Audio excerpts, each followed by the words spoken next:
Welcome one and all, whether you're a returning subscriber or a local pervert who's just come to check out some sexy units, this video should have what you're looking for. We'll check out all the new units in the Queen and Crone DLC, so you can see what the unit looks like, what their stats are like, and we'll talk about what their possible role could be on the battlefield.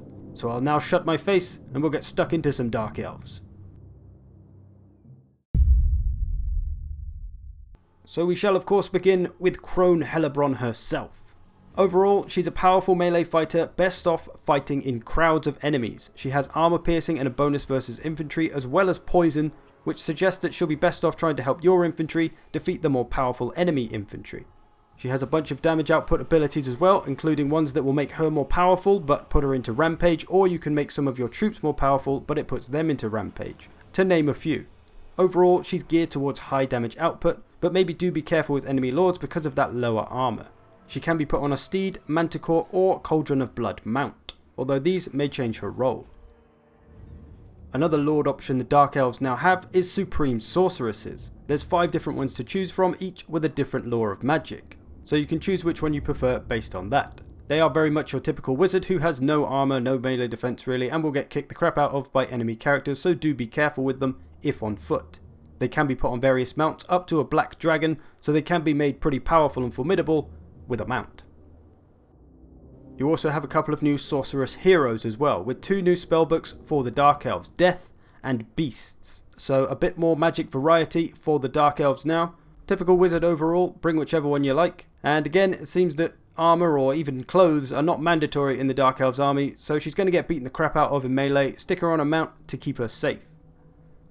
Now we've got a couple of new units to the army which aren't regiments of renown, so we'll go through them first. And let's begin with the Sisters of Slaughter. They are a whip infantry, which is pretty awesome first of all, but they're quite an interesting one because they're actually designed as a holding unit. You can see they have a trait called Defender, which basically says they're good at holding units in place. Their fantastic melee defense and leadership helps that cause also, but as you can see, lacking in the armor, but there is a physical resistance there, so it evens out. And overall, they're very similar to Witch Elves, as they're very quick on their feet, they can do a lot of damage, they'll just survive a bit better than Witch Elves will. So a good holding unit, maybe even a good front line unit with that holding power, and they have poison as well, so a great potential front line or flanking unit. Onto a magical cavalry in Doomfire Warlocks. They may look very squishy with low melee defense and low armor, but they do have a 40% physical resistance, which is pretty huge, as well as Vanguard Deployment. One of their biggest selling points though is that they come with their own spells, Soul Blight and Lesser Doombolt. So plenty of situations they could make use of those. Overall they're a shock cavalry, they've got a decent charge bonus, they can dish out some damage. They've got poison and magical attacks, so can be great for supporting other units, maybe hammer and anviling the front line to inflict that poison, or helping out some of your heavier cavalries, chasing down missiles. Again, a very versatile unit. And if you felt the Dark Elves needed some help in the air, well now they have a Feral Manticore to aid that cause. Very much your typical Feral Manticore, nothing too special. A great harassing unit or spreader of terror around the map. Going to give the Dark Elves a better shot at air superiority. Now onto the regiments of renown, beginning with the Helebrone. These are fancy dread spears. You can see the stat improvements by the green tabs. They're just a bit tougher, better melee defense, better leadership mostly. They've got poison attacks though, which is one of their big selling points, and they have a charge defense against all. So they're going to be much better survivors of everything that comes their way. Could be a good one to keep out on the flanks in case of any strong monsters or cavalry that come round. They could help out your cavalry that's there or whoever may be defending that side. They can use that poison to bring the enemy down to size a bit. And then we have the Sisters of the Singing Doom, who are just Witch Elves, which are a little bit more powerful. Again, you can see the stat improvements, just a little bit tougher. But their thing is that they cause fear and terror. So going to make them a superior flanking unit. If you can get behind the enemy, you'll drop that fear and that terror potentially. Could cause enemy infantry to rout very quickly with all the damage they can do in a short space of time. Provided you can get them back there safely without getting cav charged in the face or shot in the face, because they don't have a lot of armor and can't take much punishment at all. Basically, scary Witch Elves. If those ladies aren't scary enough for you, then the Blades of the Blood Queen just might do it for you. They are Harganeth Executioners, which are even stronger. Again, similar stat improvements to the previous units. But they now have Frenzy, which means they can dish out even more damage than they did before, and a trait called Guardian, which gives a constant 18% physical resistance to any lord or hero within their aura. That's only lords or heroes, so it essentially makes them a bodyguard unit for your characters. Useful if you want to protect a more squishy character on foot. If fancy missiles are more your thing, then the Bolt Fiends might tickle your fancy. They are dark shards with shields with a little bit more range and damage, but more crucially, the shield breaker ability, which reduces the shield parry chance of shielded units. So essentially a silver shield will become a bronze shield, and a bronze shield will become no shield. Can be very detrimental to those elite shielded units. They'll also make you say shield about 9 times in 10 seconds when describing them. If you'd like some swanky Doomfire Warlocks, then meet Slaaneish's Harvesters. Very much the same as the regular version, just a little bit tougher around with that extra melee attack, but their big difference is that they have the Word of Pain and Soul Stealer spells instead of Soul Blight and Lesser Doombolt. So if you prefer those spells, you may want to spend the extra money. Knights of the Ebon Claw. These are fancy Dread Knights, more powerful of course, and more importantly, they won't go into rampage like the normal Dread Knights. They also have Murderous Mastery instead of Murderous Prowess, so they can do a bit more damage than their regular counterpart. A great melee cavalry who could also dish out some hammer and anvil. And now a unique unit in itself. It is a regiment of renown, but it has no normal counterpart. The Raven's Heralds are repeater crossbow flying cavalry. So kind of like the repeater crossbow skirmish cavalry that we had, but they're just in the air now. So another play to give the Dark Elves a little bit more air superiority potentially. And of course armor piercing missiles, so they could be very dangerous and a great harasser of powerful units. And speaking of powerful units, the final one for the Dark Elves is the Chill of Sontar. Very much your usual War Hydra with slightly improved stats, but it causes Frostbite, which is going to slow down any enemy unit it comes into contact with, or it can use its Breath attack, which is slightly more powerful and also causes Frostbite, so it can slow things down from range. Could be useful trying to get a hold of some of those quicker units and cavalries, things that might get away too easily, thus helping you control the battle. Now onto the High Elves, beginning with Alith Anar, who is a very interesting lord indeed. He's got some decent melee stats, but his lack of armor and armor piercing mean he's not going to fare too well in melee against heavily armored lords or characters. His strength is his ranged attack, which has huge range on it first of all at 300, with a nice bit of missile damage which is armor piercing as well. Where Alith gets really interesting though, is in the fact that he has Vanguard Deployment first of all, which is really interesting for a lord, and he has a very unique ability called Mislead, which will make literally a physical copy of him that you can control and run around. It can't attack anything, it serves as a decoy to make enemies run after it, while the actual Alith goes into stalk, becomes unspottable, and has snipe so he can fire while he's hidden. So a very interesting little ability, people are going to have some fun with that I'm sure. He's also very quick on his feet, so gonna overall make him a very fun little ambushing lord, which is quite unique.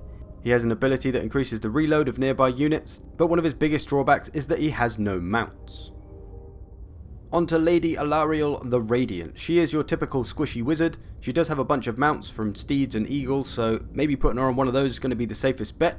She has a nice mix of spells from the Light, Life and Heavens lore book, and a very nice little ability called the Boon of Isha, which will make all nearby units immune to psychology and give them magical attacks, which can be very useful in the right situation. For example, if someone in your army is fighting a unit with a high physical resistance, you could send her over to give them the magical damage buff, and they'll be able to dish out the damage over that physical resistance. So she could be very valuable against certain factions, and also has a nice bunch of healing spells as well.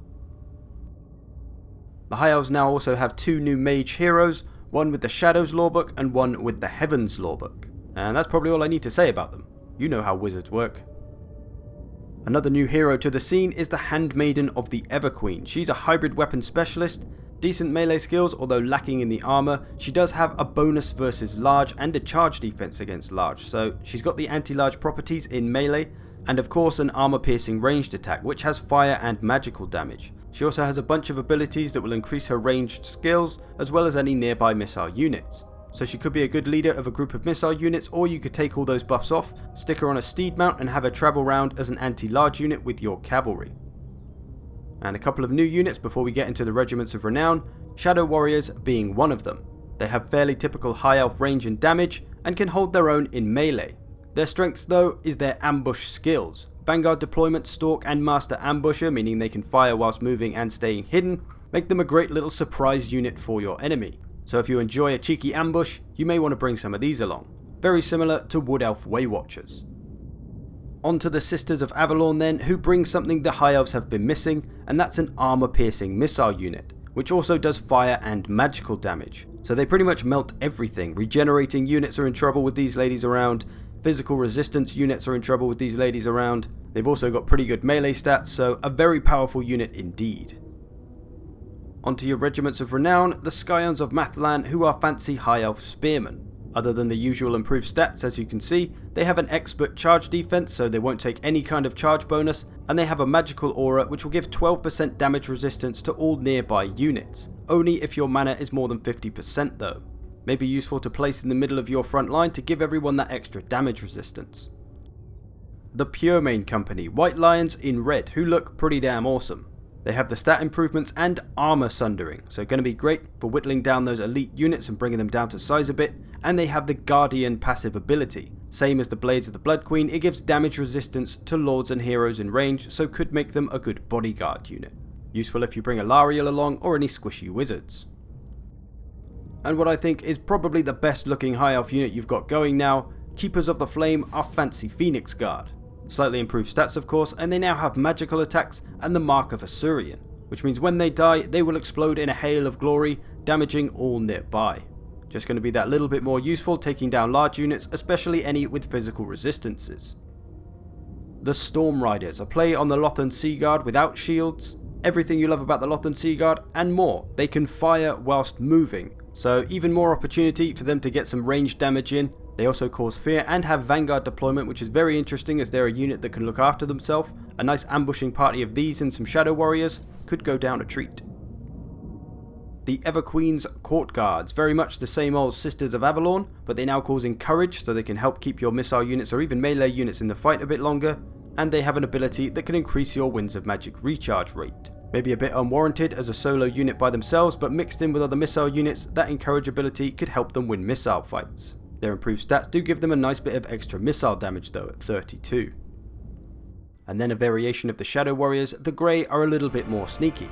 They now have the Snipe ability so they can stay hidden while they fire, and Loex Shroud, which will increase their speed and keep them nearly undetectable for a short duration. The stat improvements also give them a nice bit of extra melee damage and most importantly, missile damage.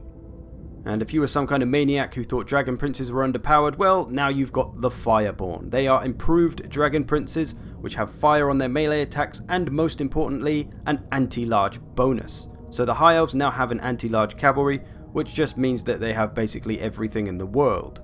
A powerful unit for taking down enemy cavalry, and maybe even tickling a few monsters. And the final unit for the High Elves is Illyrian Reavers with bows, the Heralds of the Wind. You can see quite significant stat changes, most notably to their speed. They're very quick now and have a decent charge bonus, as well as improved melee stats and extra missile damage overall.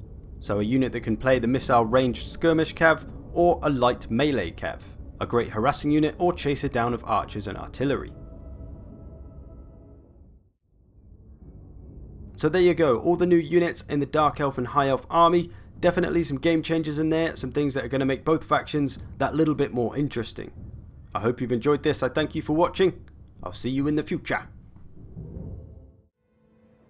You watched the video to the end. Well, have a reward and take a look at some of the prices of the units if you so wish.